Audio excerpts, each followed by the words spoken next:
بسم اللہ الرحمن الرحیم۔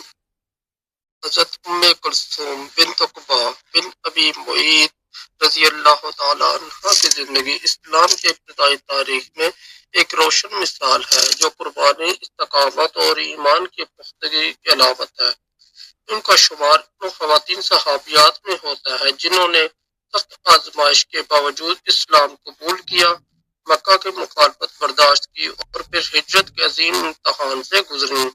ان کی زندگی کے واقعات ہمارے لیے نہ صرف سبق آموز ہیں بلکہ دین کے راستے میں قربانیوں کی عملی تصویر بھی پیش کرتے ہیں۔ نسب اور خاندانی پس منظر۔ حضرت کلثوم کا تعلق مکہ کے معزز اور صاحب اثر خاندان بنو امیہ سے تھا۔ ان کے والد عقبہ بن ابی معیط قریش کے بڑے سرداروں میں سے تھے اور ان کا شمار اسلام کے بدترین دشمنوں میں ہوتا تھا۔ وہ رسول اللہ صلی اللہ علیہ وآلہ وسلم اور آپ کے صحابہ کو اذیت دینے میں پیش رہتے تھے۔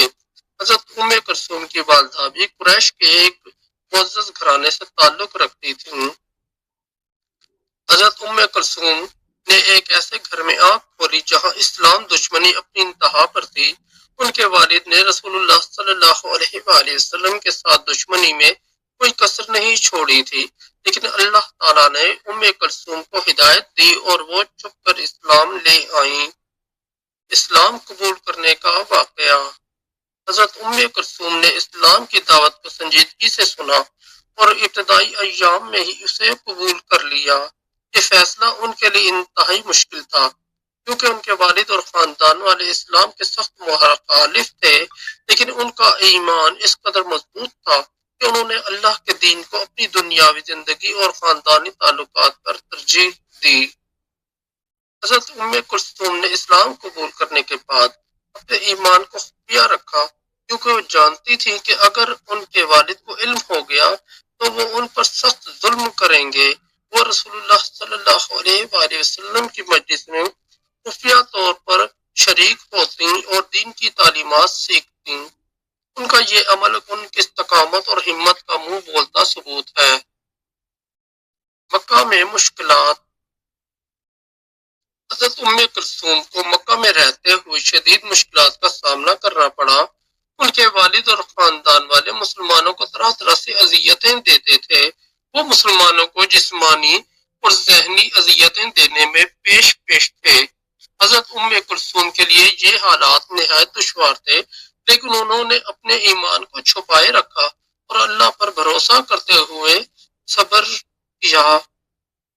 صلح حدیبیہ کے بعد ہجرت کا عظیم واقعہ۔ حضرت کلثوم کی زندگی کا سب سے مشہور اور عظیم واقعہ ان کی مدینہ کی طرف ہجرت ہے۔ جب صلح حدیبیہ کے بعد قریش اور مسلمانوں کے درمیان یہ معاہدہ طے پایا کہ جو بھی شخص مکہ سے مدینہ ہجرت کرے گا اسے واپس مکہ بھیج دیا جائے گا، اس وقت حضرت کلثوم نے اپنے ایمان کو بچانے کے لیے ہجرت کرنے کا فیصلہ کیا۔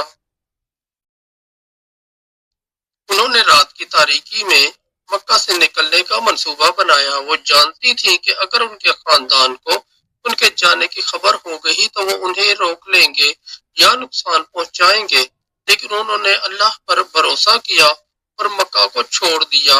ان کا یہ سفر نہایت دشوار تھا۔ انہوں نے کئی دنوں تک صحرا کی گرمی، بھوک اور پیاس کو برداشت کیا اور مدینہ پہنچ گئیں۔ جب حضرت کلثوم مدینہ پہنچی تو رسول اللہ صلی اللہ علیہ وآلہ وسلم نے ان کا استقبال کیا۔ آپ نے فرمایا کہ عورتوں پر صلح حدیبیہ کا معاہدہ لاگو نہیں ہوتا کیونکہ یہ معاہدہ صرف مردوں کے لیے تھا۔ اس طرح حضرت کلثوم کو مدینہ میں رہنے کی اجازت مل گئی۔ مدینہ میں نئی زندگی کا آغاز۔ مدینہ میں حضرت کلثوم نے اپنی زندگی کو دین کی خدمت کے لیے وقف کر دیا۔ انہوں نے رسول اللہ صلی اللہ علیہ وآلہ وسلم کے قریب رہتے ہوئے اسلام کی تعلیمات کو سیکھا اور دیگر خواتین کو سکھانے کا سلسلہ شروع کیا۔ وہ نہ صرف دین کے معاملات میں پیش تھیں بلکہ مدینہ کے اسلامی معاشرے میں ایک باوقار مقام رکھتی تھیں۔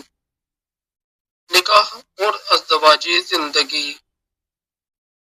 مدینہ میں حضرت کلثوم کا نکاح رسول اللہ صلی اللہ علیہ وآلہ وسلم کے ایک قریبی صحابی زید بن حارثہ سے ہوا۔ یہ نکاح اس بات کی علامت ہے کہ اسلام میں نسب اور خاندان کے بجائے ایمان اور تقوی کو اہمیت دی جاتی ہے۔ حضرت زید اور حضرت ام کلثوم نے دین کے لیے اپنی زندگی کو وقف کر دیا اور ایک خوشگوار ازدواجی زندگی گزاری۔ خواتین کی تعلیم و تربیت۔